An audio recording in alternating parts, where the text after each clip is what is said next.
Pessoal, olha só, parece que a farsa chegou ao fim. O ministro Alexandre de Moraes foi completamente desmascarado e as verdades que estavam escondidas finalmente chegaram à tona. Além disso, Lula retorna ao hospital e os fatos de grande mídia tentam abafar, mostram que a máscara caiu de vez. Hoje vamos revelar tudo com detalhes, o que você precisa saber. Não adianta mais esconder, o cerco se fecha e as evidências são claras. Enquanto tenta controlar a narrativa, os acontecimentos falam por si só.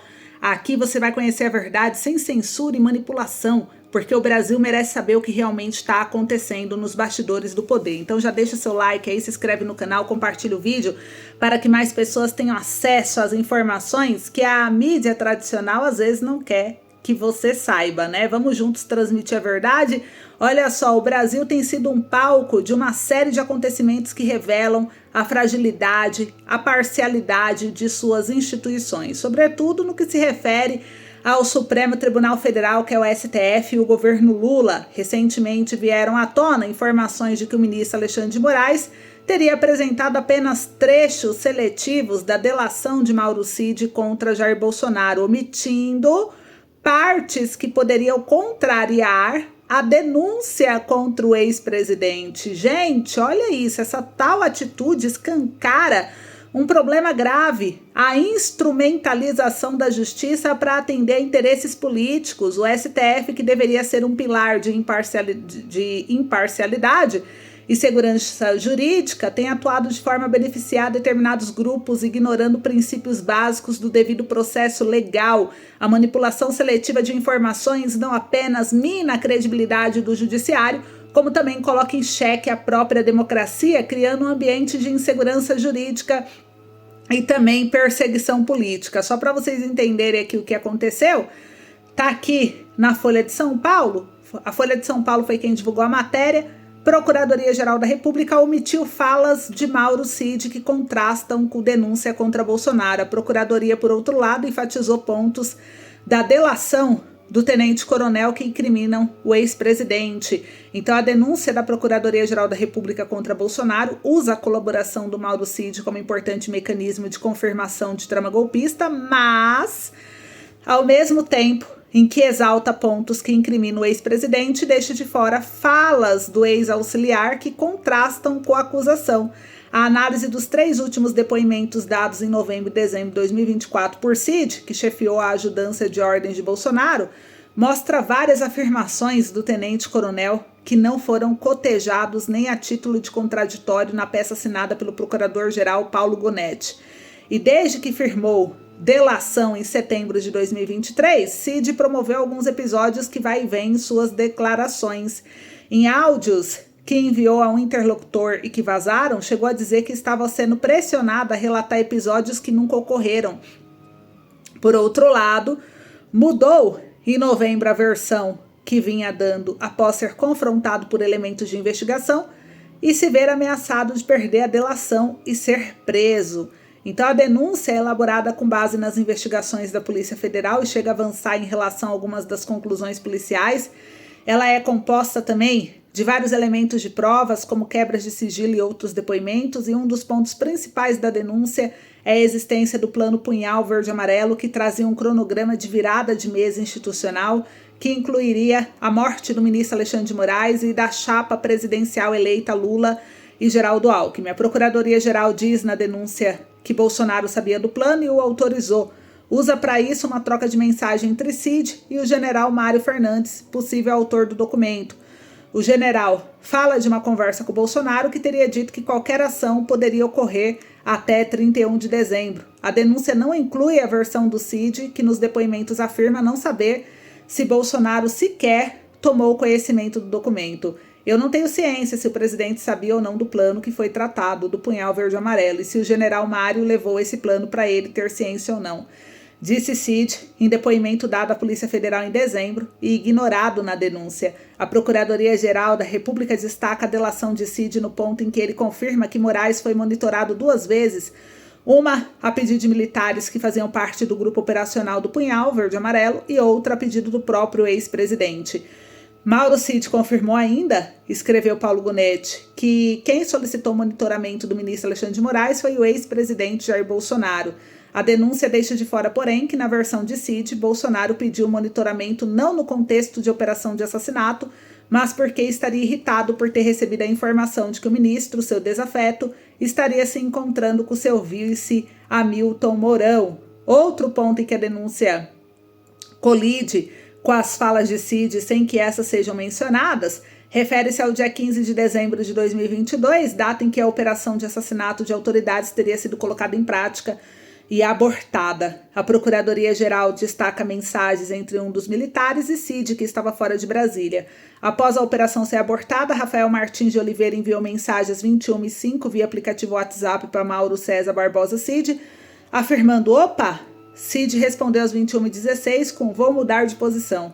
De acordo com a denúncia, evidenciou-se que ele, Cid, recebia informações atualizadas sobre o andamento das ações. Em sua delação, porém, o tenente-coronel assegura que estava em local de difícil sinal de telefonia celular e que não se comunicou com os militares.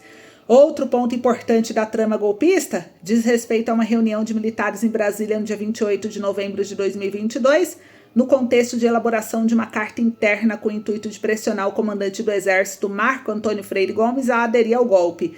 A Procuradoria-Geral não incluiu na denúncia a versão do Cid, segundo o qual no encontro não se discutiu nenhuma medida específica no sentido de golpe, mas se resumiu a um bate-papo de bar de militares que estavam inconformados com a derrota eleitoral. Então, gente, percebe-se aí, né, por fim, que a Procuradoria destacou mensagens de Cid que sugere que alguma coisa poderia acontecer ainda após a posse de Lula, mas ignorou as afirmações do tenente-coronel em sua delação, dizendo que as mensagens não tinham sentido interpretado pela Polícia Federal e que Bolsonaro não planejou os ataques golpistas do 8 de janeiro. Então, olha que bomba saiu agora, né? E a gente olha isso, enquanto isso, né, as consequências de um país onde a justiça não é executada de maneira equitativa são devastadoras.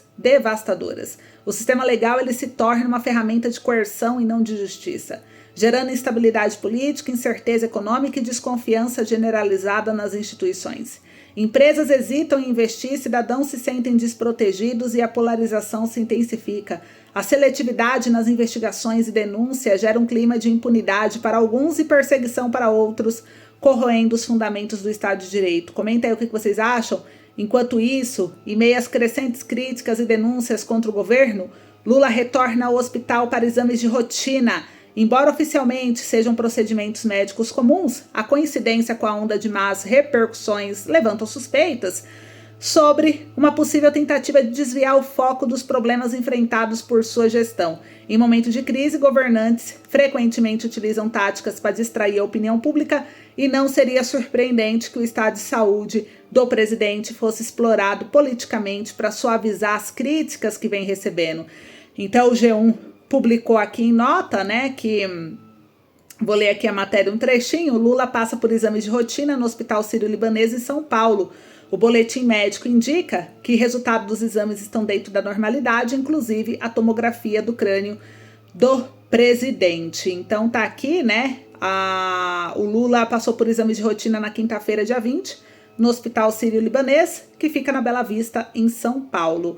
E um ponto importante que eu queria debater aqui com vocês é que, seja estratégia ou não, o fato é que Lula e seu governo têm sido pressionados por todos os lados, gente. Recentemente, o presidente foi duramente criticado após defender que prefeitos deveriam colocar seus filhos em escolas públicas e utilizar o SUS, apesar do histórico da sua própria família, cujos filhos estudaram em instituições privadas, e que ele mesmo recorre, como vocês viram aqui no G1, ao Hospital Sírio-Libanês para tratamento médico. Essa contradição gerou revolta e acusações de hipocrisia, destacando o abismo entre o discurso e a prática. E saiu aqui no G1 que a oposição chama de hipocrisia ao Lula, que defendeu os prefeitos colocarem os filhos em escola pública.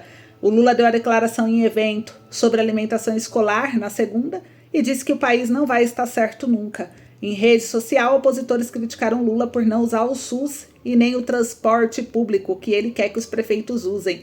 Então, os parlamentares da oposição reagiram, né, a essa fala do presidente, e no discurso, né, ele disse: a gente quer que cada prefeito assuma a responsabilidade de fazer melhor o que pode fazer. a mesma educação que ele dá para o filho dele, e muitas vezes o filho dele não estuda na escola pública do seu município, estudante numa escola particular. Muitas vezes é assim, fecha aspas, disse Lula. E os parlamentares classificaram as falas como hipocrisia. Quem diria que o defensor do SUS, que só se consulta no Sírio-Libanês, também não enviou os filhos dele para a escola pública, escreveu o deputado Kim Kataguiri, da União São Paulo.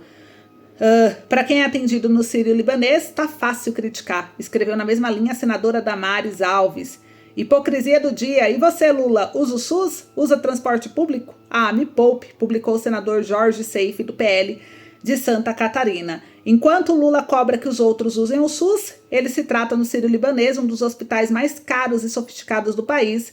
Enquanto crianças estudam em escolas públicas sem infraestrutura, a família de Lula frequenta as melhores escolas particulares. Hipocrisia total, postou o ex-deputado Deltan Dallagnol. Então, gente, nas últimas semanas, as falas de Lula têm incomodado bastante o mercado e também a oposição. Por exemplo, a sugestão de que a população não compre produtos caros para fazer o preço abaixar, e agora mais essa aí dos prefeitos. Então a gente vê que o governo Lula e o STF vêm sendo desmascarados dia após dia, revelando um país onde a justiça é distorcida, a coerência política é inexistente e a população é cada vez mais manipulada por narrativas convenientes. Se essa tendência não for revertida, o Brasil afundará ainda mais em um cenário de insegurança institucional e desconfiança generalizada, onde a verdade será sempre moldada por aqueles que detêm o poder. Então é isso que eu quis trazer para vocês. Comentem sua opinião. Um beijo, até o próximo vídeo.